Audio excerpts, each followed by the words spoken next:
Selamun Aleyküm. Bu Raşit bizim mahalleneki.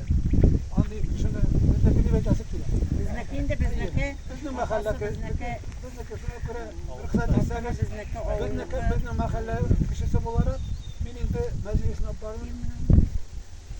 Birinci kursunda günde Müzenin kışın sonra fitken Hazret'e söz bilesin. Gerçek edip Bilal söyle.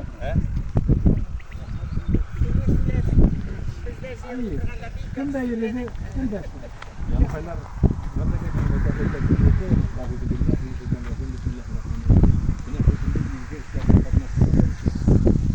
buna kınırlı tabi kınırlı.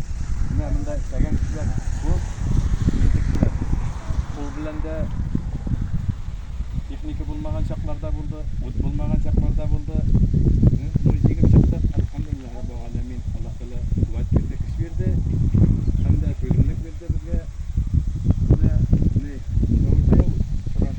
Ravil'e, Altuğ'a Allah'ın rahmeti yapsa bizne ortaklık verip satırlar. Raşit kay angasıyla yok. Bu bütün eybirini, bütün materyalini bizge yemin tuttu başında. Bundakiler. Bismillahirrahmanirrahim. Bizimden itemine şun ko'ngildan Ramil abidan başlayayım. Allah'ın rahmeti yapsın Ramil abiga. Ramil min talipqa. Talipqa. Yerden bir düşümlek Bulgaristan'dan Kiev bizning Kiev Hacı abi Metavi Malay Riyazga. O 2-3 gün kelib berdi. Tanışım. Garip adam. Neler предпринимательlerden niga Galimulin Ravil Mustafin niga Ramilge Allah'ın rahmeti yapsın. Akıvet Malay'ın da berdi, Svark'ın da berdi. Anası Halil abi gana Malay bilen keldi. Rahmet big zor.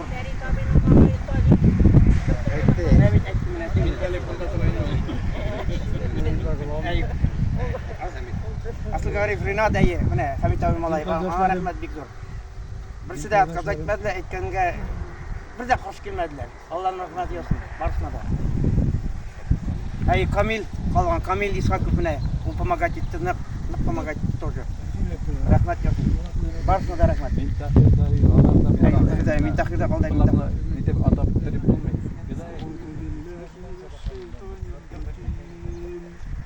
Bismillahirrahmanirrahim. Elhamdülillahi Rabbil alemin. Errahmanirrahim. Maliki yevmiddin. İyyâke na'budu ve iyyâke nesta'in. İhdinas sıratal müstakîm. Sıratal lezîne en'amte aleyhim